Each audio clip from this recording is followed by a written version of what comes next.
तो होता कौन है जो हम पर बीती है, जो इंडियंस पे बीती है। मैं कश्मीरी पंडितों को भी, they are a part of India, they are a part of Indian union.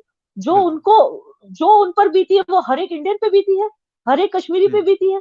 तो वो कैसे ये बोल सकता है बाहर से आके कि ये प्रोपेगेंडा है, जब उसको कुछ पता ही नहीं हमारी हिस्ट्री के बारे में। उन्होंने एक ऐसी मूवी को प्रोपेगेंडा बोला जिस मूवी में एक एक इंसिडेंट सही है, एक भी इंसिडेंट गलत नहीं है। खुद इजरायली होकर इजराइल को गालियां देता है, इजरायली माइंडसेट को गालियां देता है, इजरायली माइंडसेट को क्रिटिसाइज एक वर्ड होता है, एक होता है अब्यूज करना, वो हाँ अब्यूज बिल्कुल। करता है। इजराइल के एम्बेसडर ने ट्वीट किया है कि हम इसे सपोर्ट नहीं करते, उन्होंने गलत किया है। पाकिस्तानी एम्बेसीज अब जाके प्रोएक्टिव हुई हैं। India embassies have been very proactive. They've been showcasing the Indian culture, yoga culture. पूरा आप दुबई में देखते हैं हर जगह योगा योगा उन्होंने प्रमोट किया हुआ है। इजराइल के लोग जो हैं वो कश्मीर फाइल्स को लेके बहुत ज्यादा वो हो गए, मतलब they are very touched by this movie, overwhelm, क्योंकि उनको लगता है कि जो हॉलोकॉस्ट उनके साथ हुआ था कुछ वैसी सिमिलैरिटीज हाँ थी, और वैसे ही कुछ कश्मीरी पंडित के साथ भी हुआ था। तो वो एक मतलब वो एक अग्रीमेंट में है इस मूवी के साथ।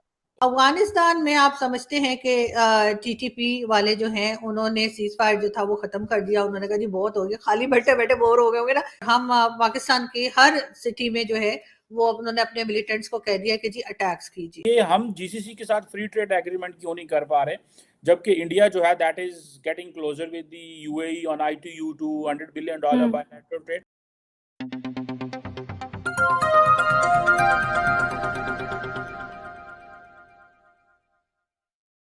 द कश्मीर फाइल्स को लेके एक बार फिर कंट्रोवर्सी उठ गई है, वो क्या है और ये हंगामा सा क्यों दोबारा से शुरू है उस फिल्म को लेकर?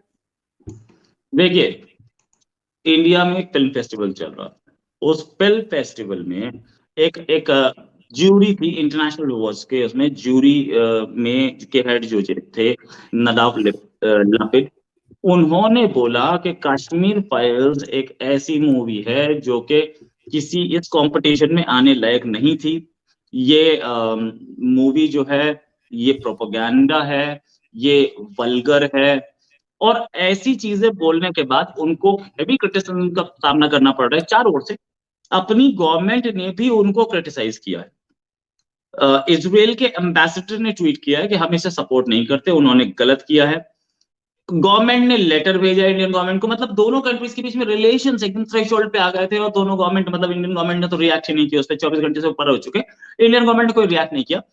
लेकिन इजरायली गवर्नमेंट ने रिएक्ट भी किया, और इजरायली गवर्नमेंट ने ये भी बोला कि आपने गलत बोला, we do not support his views. ये जो उनका स्टैंड था दैट वाज रॉन्ग। मुझे नहीं लगता कि उसने इस मूवी को एज एन आर्टिस्ट जज किया, क्योंकि मैं मानती हूँ it was an art competition. शायद उसको मूवी की डायरेक्शन नहीं अच्छी लगी होगी, शायद उसको मूवी की लाइटिंग, सेट, कॉस्ट्यूम, मेकअप हाँ या स्टोरी टेलिंग नहीं अच्छी लगी होगी, लेकिन उसने इन सब पॉइंट्स पे जिक्र नहीं किया। उसने ये बोला, सिर्फ एक लाइन बोली मूवी के बारे में, ये प्रोपेगेंडा था, झूठी मूवी थी और वल्गर मूवी थी। आप मुझे बताइए इसमें कौन सी वल्गैरिटी है? What is the vulgarity shown in this? इसमें क्या कोई आइटम नंबर है? ये किस चीज की बात कर रहा है? दूसरी चीज, इसने इसको प्रोपेगेंडा कैसे बोली? प्रोपेगेंडा का सीधा इंसाफ मीनिंग डिक्शनरी में क्या है? हाँ प्रोपेगेंडा का मीनिंग होता है झूठी बात, और एग्जैक्टली। झूठी बात को जब जोर जोर से कोई ऐलान करता है उसको प्रोपेगेंडा कहते हैं। तो वो होता कौन है जो हम पर बीती है, जो इंडियंस पे बीती है। मैं कश्मीरी पंडितों को भी, they are a part of India, they are a part of Indian union. जो बिल्कुल। उनको, जो उन पर बीती है वो हर एक इंडियन पे बीती है, हर एक कश्मीरी पे बीती है। तो वो कैसे ये बोल सकता है बाहर से आके कि ये प्रोपेगेंडा है, जब उसको कुछ पता ही नहीं हमारी हिस्ट्री के बारे में। फिर मैंने छानबीन की, मैंने फाइंड आउट करने की कोशिश की कि क्या was it ignorance on his part, is he an ignoramus जिसको पता ही नहीं कि क्या हो रहा है, या इसने जानबूझकर ऐसा स्टेटमेंट दिया। फिर मुझे पता चला कि ये ऐसा बंदा है जो खुद अपनी कंट्री के खिलाफ है, खुद इजरायली होकर इजराइल को गालियां देता है, इजरायली माइंडसेट को गालियां देता है, इजरायली माइंडसेट को क्रिटिसाइज एक वर्ड होता है, एक होता है अब्यूज करना, वो हाँ अब्यूज बिल्कुल, करता है।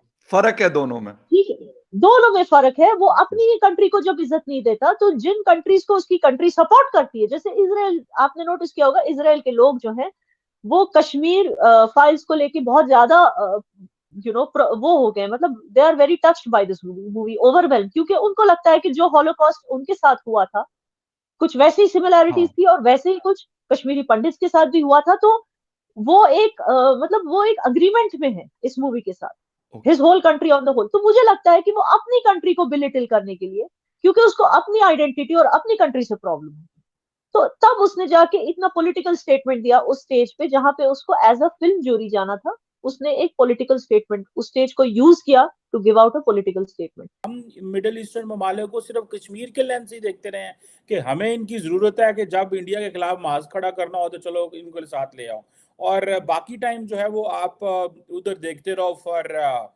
एड सपोर्ट और अपने जो है वो एक अनस्किल्ड लेबर भेजने के लिए। अदर देन दैट हमने उनको सीरियस नहीं लिया। डू यू थिंक दैट कि हम दिस इज अ चैलेंज, और ये हम जीसीसी के साथ फ्री ट्रेड एग्रीमेंट क्यों नहीं कर पा रहे, जबकि इंडिया जो है that is getting closer with the UAE on ITU $200 billion bilateral trade.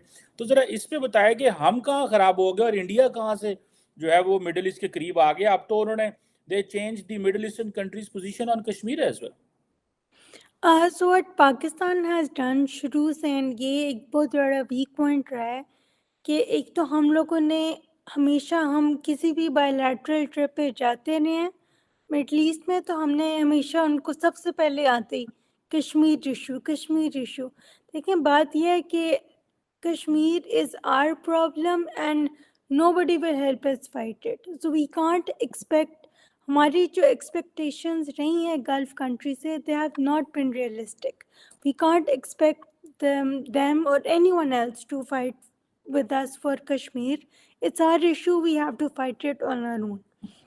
दूसरी बात यह है कि India has ever since Modi has come in, more ज़्यादा मोदी कैंडिडेट हुआ है कि इंडिया जो है वो अपने आप को प्रोजेक्ट करता है सही तरीके से। If you look at our embassies, Pakistan Indian embassies, Pakistani embassies अब जाके प्रोएक्टिव हुई हैं। Indian embassies have been very proactive, they been showcasing the Indian culture, yoga culture. पूरा दुबई में देखते हैं हर जगह योगा उन्होंने प्रमोट किया हुआ है, ठीक है। सो दे हैव, एंड ऑल्सो सबसे ज़रूरी बात, these countries take India seriously because India is considered a regional economic heavyweight.